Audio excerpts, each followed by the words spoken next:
Assalamualaikum warahmatullahi wabarakatuh. Bismillahirrahmanirrahim.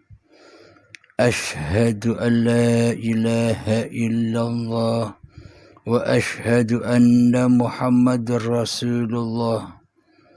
Allahumma salli ala sayyidina Muhammad wa ala ali sayyidina Muhammad. Rabbi srahli sadri wa yassirli amri wahlul 'uqdatam min lisani yafqahu qawli. Amin. Bismillahirrahmanirrahim. Salam hormatku, salam takzimku buat para sahabat tercinta dimanapun Anda berada, baik di dalam ataupun di luar negeri. Semoga kita bersama selalu di dalam anugerah Allah Subhanahu wa ta'ala. Amin ya rabbal alamin. Alhamdulillahi rabbil alamin. Kali ini ada pertanyaan dari saudara kita di NTB.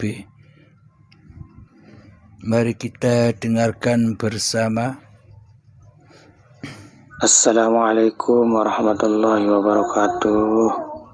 Perkenalkan, nama saya Haidir Ali dari Lombok Tengah, Nusa Tenggara Barat. Saya ingin bertanya kepada Tuan Guru. Ada kalimat yang saya belum mengerti, itu yang datang kepada saya. Bunyi kalimatnya adalah lenyap diri di dalam diri, diri lenyap menjadi satu, satu lenyap menjadi kosong, kosong lenyap menjadi tiada, tiada lenyap menjadi ada. Mohon untuk dibantu dalam penjelasan ini, Tuan Guru. Terima kasih. Alhamdulillahirabbil alamin. Pada intinya pertanyaannya kami ringkas seringkas-ringkasnya biar tidak blank, biar mudah dipahami, karena semua ungkapan dan kata-kata itu hanyalah kiasan-kiasan saja yang tidak mudah untuk kita pahami bersama. Pada intinya pertanyaan itu adalah kalimat thayyibah la ilaha illallah dan la haula wala quwwata illa billahil aliyyil azim. Jadi bila masih ada sosok manusianya, maka pasti bingung. Maka dari itu la ilaha illallah, tiada Tuhan selain Allah, tiada wujud selain Allah, tiada hidup selain Allah, tiada kekuasaan selain Allah, tiada daya kehendak, daya upaya serta ikhtiar selain Allah. Itu inti pertanyaannya. Dan la haula wala quwata illa billah, tiada daya dan kekuatan hanyalah milik Allah. Jadi pada intinya di sini babagan manusianya harus ditiadakan. Babagan hawa nafsunya harus ditiadakan agar tidak menjadi Tuhan di masing-masing hati kita sekalian. Jadi pada intinya tiadakanlah dirimu di hatimu. Maka setelah tiada diri kita di hati kita, maka nyatalah Allah yang wujud.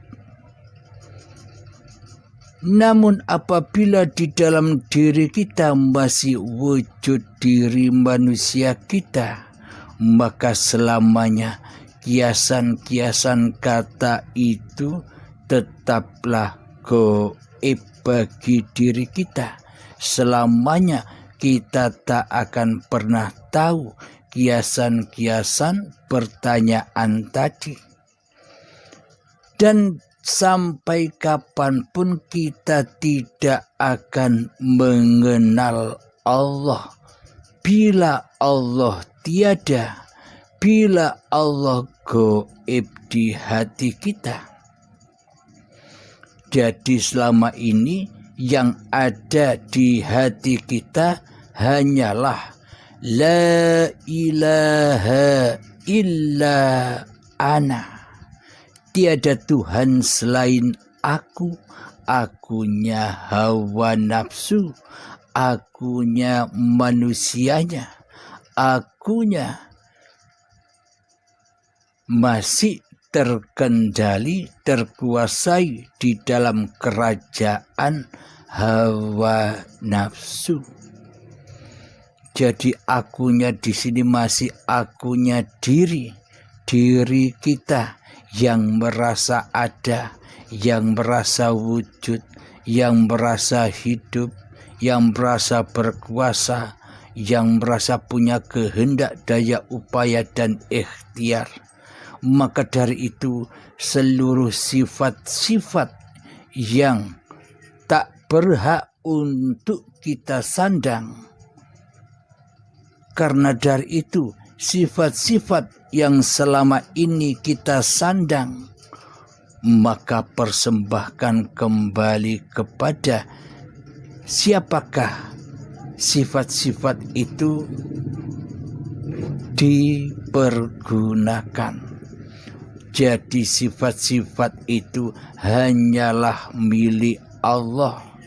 Selama ini kita tidak menyadari di dalam Islam, di dalam ajaran Islam pun kita sudah diajarkan tentang babakan ilmu tauhid. Karena tanpa ilmu tauhid bukanlah disebut Islam. Karena pondasi Islam itu adalah tauhid. Jadi di dalam tauhid awal kita memeluk Islam wajib tahu tauhid dulu. Sebelum kita masuk ke dalam agama Islam yang diridhoi oleh Allah, maka wajib mengenal tauhid dulu. Bagi kita yang sudah kebablasan, jangan berputus asa. Belajarlah tauhid, dalamilah tauhid, agar tahu kedudukan siapa Allah dan agar tahu kedudukan siapa hamba, agar mengetahui kedudukan Sang Khalik dan agar mengetahui kedudukan makhluk. Jadi selama ini kita merasa diri kitalah yang ada. Jadi selama ini kita merasa diri kitalah yang hidup. Sehingga selama ini kita buta akan bertuhan. Karena selama ini diri kitalah yang mentuhani hidup dan badan ini. Maka dari itu selama ini hati kita buta, hati kita keras melebihi kerasnya batu, sehingga tidak menyadari bahwa sebenarnya diri kita ini hanyalah makhluk yang dicipta, makhluk yang diperjalankan, makhluk yang diperankan oleh Sang Pencipta. Jadi pada intinya pertanyaan itu diutus kembali kepada kehambaannya, diutus kembali kepada kemakhlukannya. Bila Allah yang wujud, tentunya sebagai makhluk, tentunya sebagai hamba bersifat kebalikan dari sifatnya Allah, yakni kebalikan sifat wujud adalah Adam, yakni tidak ada. Maka tiadakanlah diri kita di hati kita, maka setelah kita tiada, kita fana di dalam hati kita, maka yang ada hanyalah Allah, maka yang wujud hanyalah Sang Pencipta. Ketika hidup kita tinggalkan, berarti kita kembali kepada keadaman kita, yang ada hanyalah kesunyian, tanpa huruf, tanpa suara. Itulah Adam, itulah posisi kita, yakni hal yang tak dapat disebut-sebut. Karena yang menyebut adanya diri manusia kita, karena yang bisa menyebut beribu-ribu banyaknya perkataan dan huruf, yaitu dari kalamullah sendiri, berawal dari yang tak bersuara dan tak berhuruf itu, berasal dari laisa kamislihi syai'un. Jadi dengan wujudnya laisa kamislihi syai'un, maka terwujudlah segala sesuatu, maka terwujudlah apa-apa dan siapa-siapa. Contoh, alam semesta ini kan tidak bersuara dan tidak berhuruf, tidak seperti apa-apa, yakni alam kosong ini.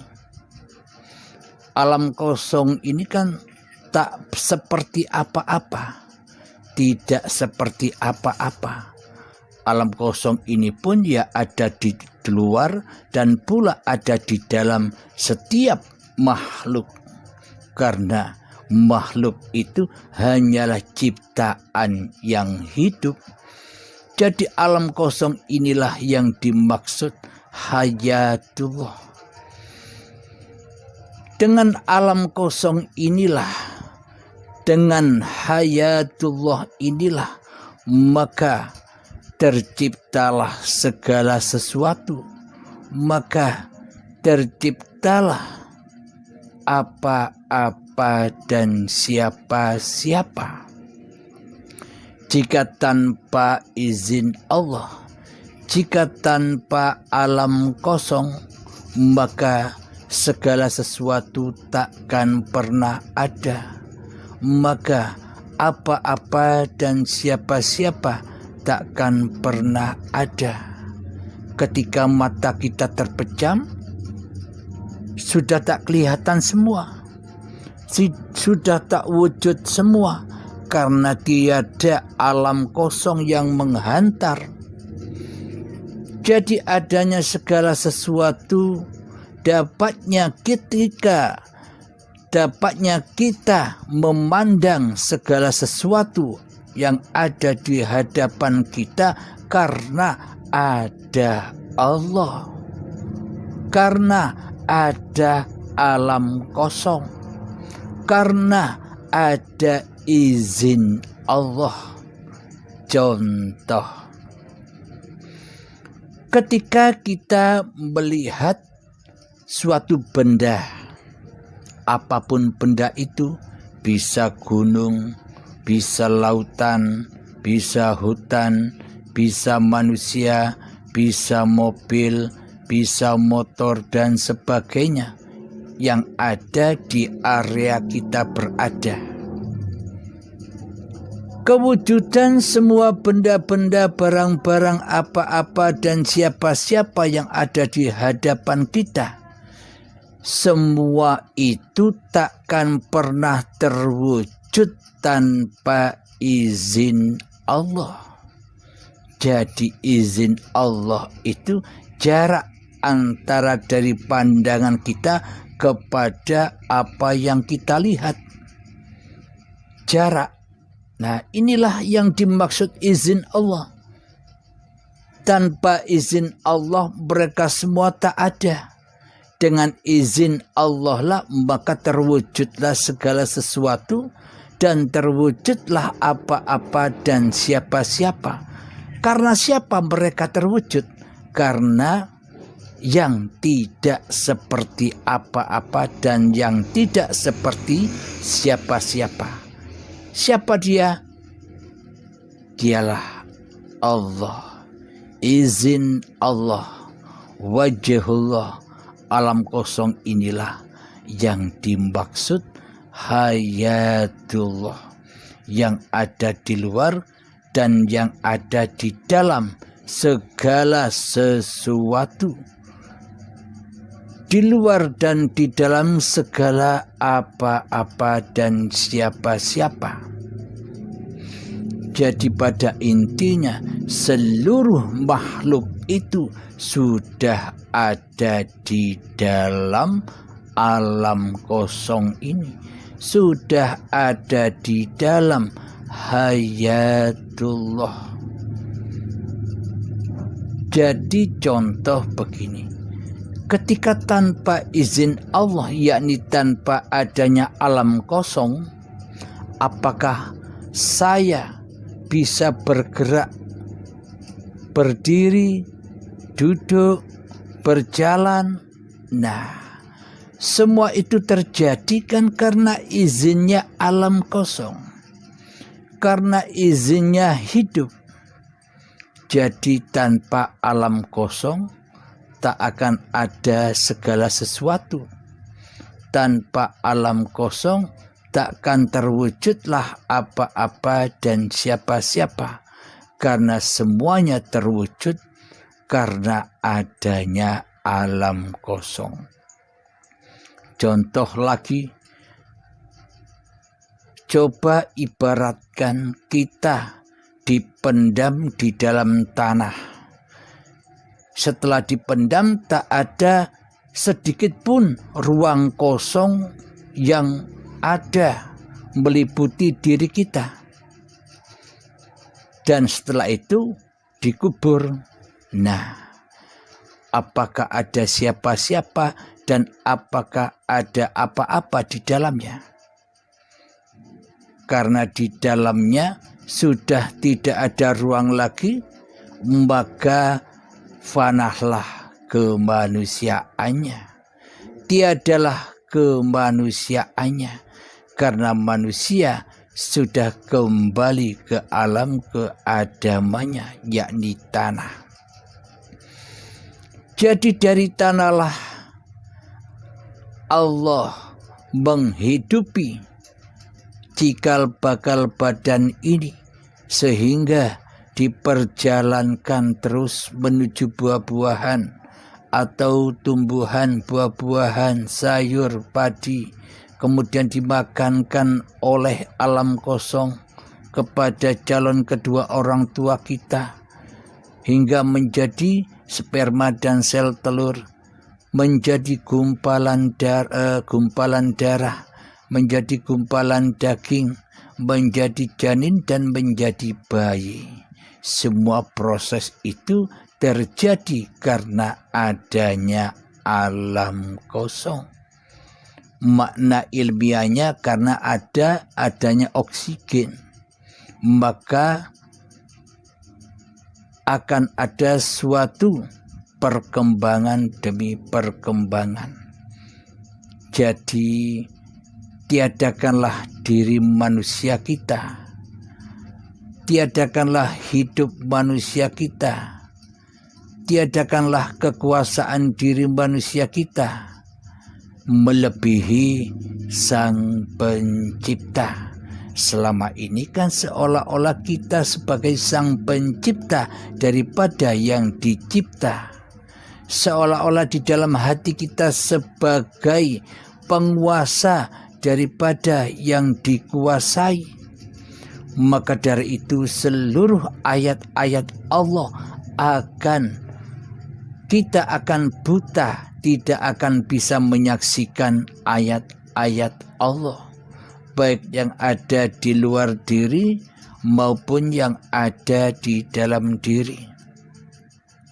Maka dari itu sadarilah bahwa diri kita ini hanyalah sebagai hamba, sebagai khalifah, sebagai yang dicipta, dan sebagai utusan saja.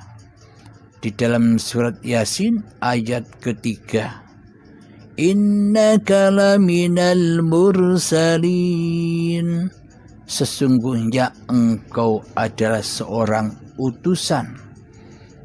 Jadi bila diartikan secara syariatnya, ya merujuk ke zahiriah Kanjeng Nabi Muhammad sallallahu alaihi wasallam. Akan tetapi bila dirujuk secara batiniahnya, bahwa siapakah sebenarnya Muhammad itu? Jika Muhammad bin Abdullah, ya yang ada di Mekah. Junjungan kita Nabi besar Muhammad sallallahu alaihi wasallam, bila kaji diri, Muhammad yang ada di dalam tiap-tiap diri manusia adalah badan-badan inilah yang dimaksud Muhammad Rasulullah. Banyak di lafal-lafal kaligrafi menunjukkan badan-badan manusia seperti tulisan Muhammad.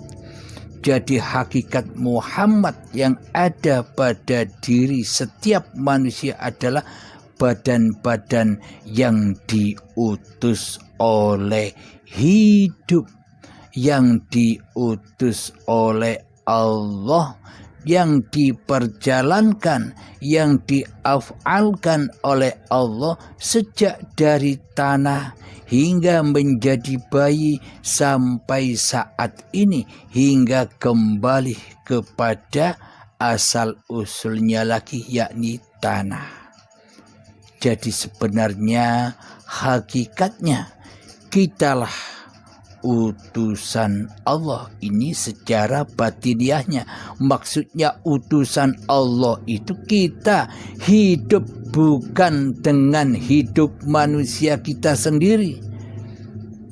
Bahwa badan-badan inilah dihidupi oleh Allah, diciptakan oleh Allah, diperjalankan oleh Allah, diperankan oleh Allah. Al-insanu sirri wa ana sirruhu. Manusia itu adalah rahasia, dan di balik rahasia itu adalah aku. Akunya hidup, akunya Allah. Karena yang bisa bilang aku, karena yang bisa berkata aku itu hanyalah Allah. Sesungguhnya demikian. Karena manusia selama ini mengaku-akui bahwa hidup dan badan ini milik manusianya, maka yang ada hanyalah aku-akunya manusia yang banyak sekali. pengakuan-pengakuan manusianya. Karena manusianya masih berposisi sebagai Allah. Manusianya masih berposisi sebagai sang pencipta daripada yang dicipta. Jadi selama ini kita ini diutus oleh hawa nafsu kita sendiri daripada diutus oleh Allah. Selama ini kita tak merasa bahwa diri kita selama ini adalah utusan hawa nafsu kita sendiri di dalam segala aktivitas yang berlaku selama ini. Sejak detik akil balai hingga setua ini selalu diutus menjalankan perintah-perintahnya hawa nafsu kita sendiri. Namun pada hakikatnya sebenarnya kita manusia ini adalah utusan hidup, utusan Allah. Jadi benarlah contoh yang dicontohkan Allah kepada junjungan kita Nabi besar Muhammad sallallahu alaihi wasallam sebagai utusan Allah.